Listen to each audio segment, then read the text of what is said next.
What's going on, guys? This is the Red Rogue, and today's video is going to cover a relatively important topic, at least in my opinion. Azerite Essences. You know, those things that we were intended to be buying with all of our Echoes of Ny'alotha, until Blizzard slapped together the somewhat convoluted corruption vendor rotation system. So, of course, with Echoes being a hot commodity now due to the ability to purchase not only essences, but corruption, horrific vessels, and now even Malefic Cores, you must choose. But choose wisely. Should you stockpile Echoes for your best in-slot corruption, bump up your corruption resistance, run an extra vision for corrupted gear, or maybe you should just buy a powerful rank 3 essence that would take forever to earn otherwise? That's the question we'll be discussing today. If you end up liking the video, you should probably maybe take a peek at some of my other content. I do new videos every weekday and even weekend uploads too on occasion. If you already knew that, then you're probably one of my super charming subscribers, or have maybe just seen a couple of my videos already and are still deciding if you should join the fold or not. The theoretical ball is in your court, friend. Anyways, on to the topic of this video, Azerite Essences and which one you should probably buy. This is of course my opinion of the matter, so you are more than welcome to grind these out if you so choose to, but some of them are pretty time-gated or just a pain to do more than once, which are basically the requirements I set for making this list. That, and some of the essences out there don't really see a huge increase from rank 2 to rank 3, which also kind of affected whether or not they'd be on this list, so if you don't see something on here, that's more than likely why. Also, for those of you who are really new to the Azerite Essence system, you can only purchase a rank 3 version of an essence if you've earned it on a different character. This applies to the raid essences and reputation essences too, meaning if you've earned, say, Azeroth's Undying Gift rank 3 back during the Eternal Palace raid, then you'll be able to buy Vitality Conduit, Condensed Life Force, and Azeroth's Undying Gift on any character that can use them. This same principle also applies to Mechagon Essences and Nazjatar Essences too. Just figured I'd clarify that ahead of time. Oh, and I plan on doing a list of essences you shouldn't buy too, by the way, which will cover both easy to get essences and essences that are just, frankly, a waste of Echoes. Anyways, I'll be breaking this list down into major and minor essences as well, and explain what content these essences are generally desirable in.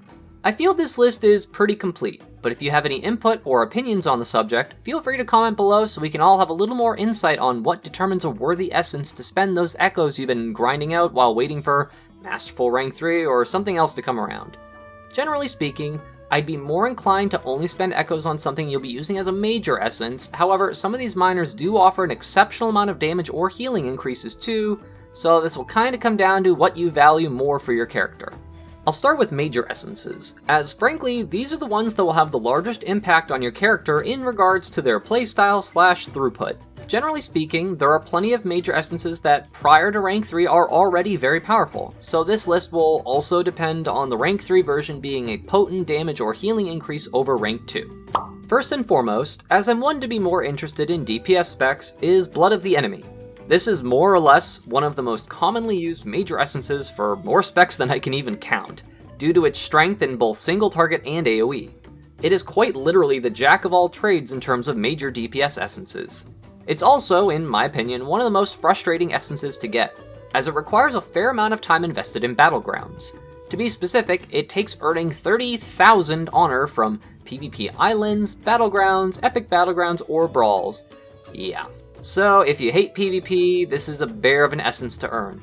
While you could technically earn this pretty quickly, since it's not time-gated to farm, it requires a lot of commitment, blood, sweat, tears, agony, and whatever other unpleasant things I can think of. Unless you just really love to PvP, then you'd probably want this essence sooner rather than later anyhow.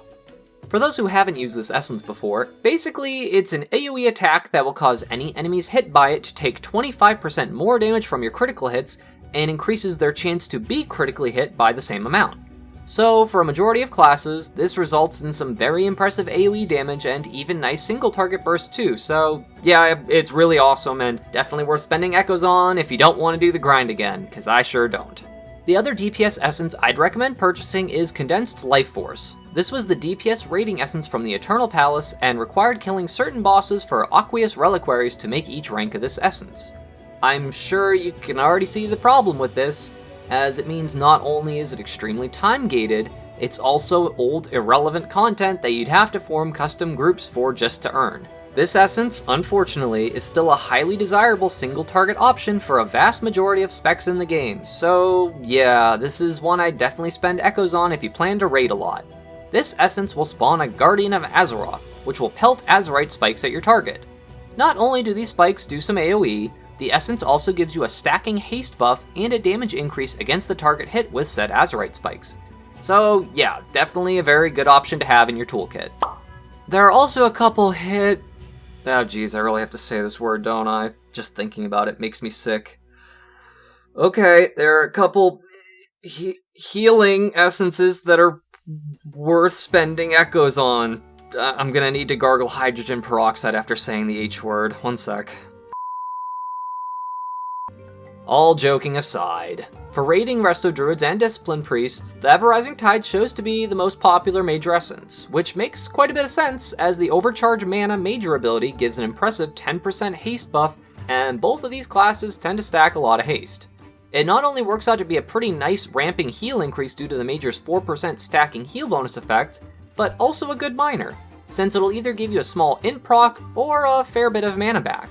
The only downside to this essence, and why I'd recommend buying it from Mother, is that it requires being revered with the Unshackled / Waveblade and Cohen, depending on your faction, and the rank 2 version isn't nearly as good as the rank 3, since the rank 3 is the part that gives you the 10% haste buff, and a 20% chance for both the mana and int to proc, so yeah, definitely need to have rank 3 of this one.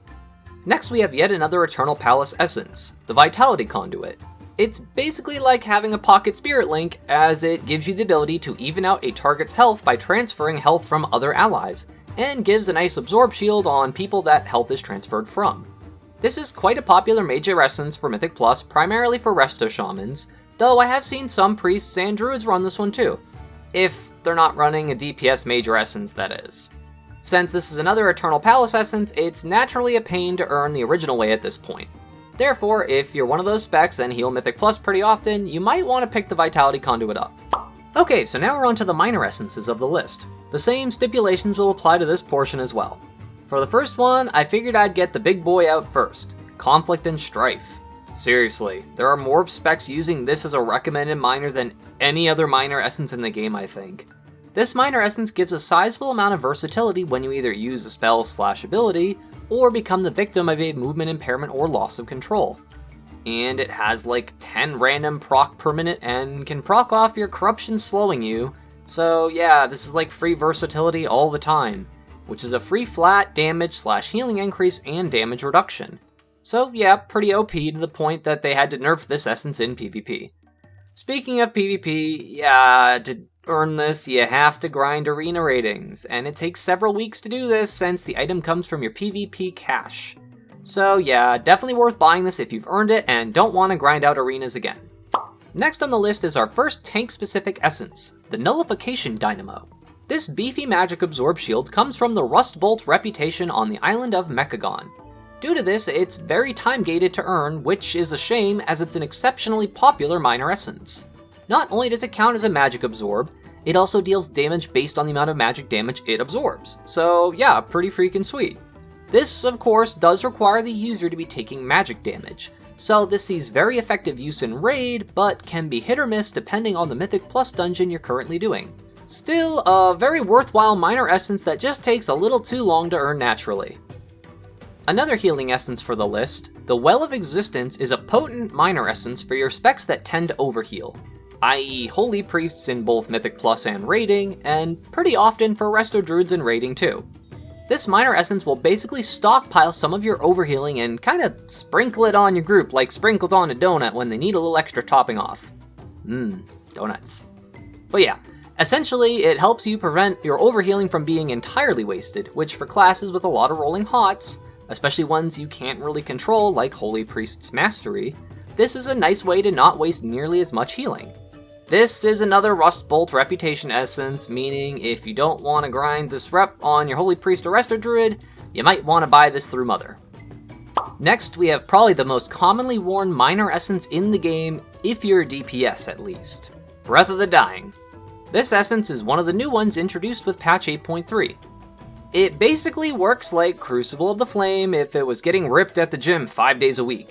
It does a lot of free damage, a lot of free healing, and even adds 10 corruption resistance to your total resistance, allowing you to wear a little bit of extra corrupted gear.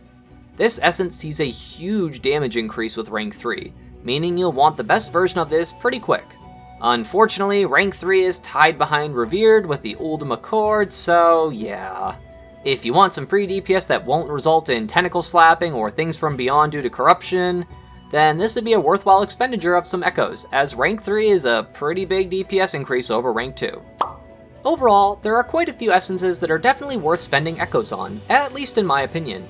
Worth is just a very hard word to define, is the thing, as it will really depend on what someone wants to get out of their time invested and character progression, so this list is not meant to be an end-all be-all chart for you to staple to the ceiling above your bed or something silly like that. I mean, if you want to, go right ahead, that's all you, man. But seriously, just because essence X or Y or Z isn't on here doesn't mean it's not a good essence. If anything, it's probably far from that. A lot of very powerful essences are quick to acquire, or even at rank 1 or 2 see their largest increases in potency. Like I mentioned earlier, I plan on putting together another video on that discussion very soon.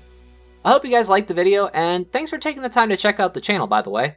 I'll have more content for you folks every weekday, so if you want to stick around and be updated of whenever I put up videos, feel free to subscribe. And if you're already a subscriber, thank you very much. I genuinely appreciate it. This is the Red Rogue, and I'll see you guys around.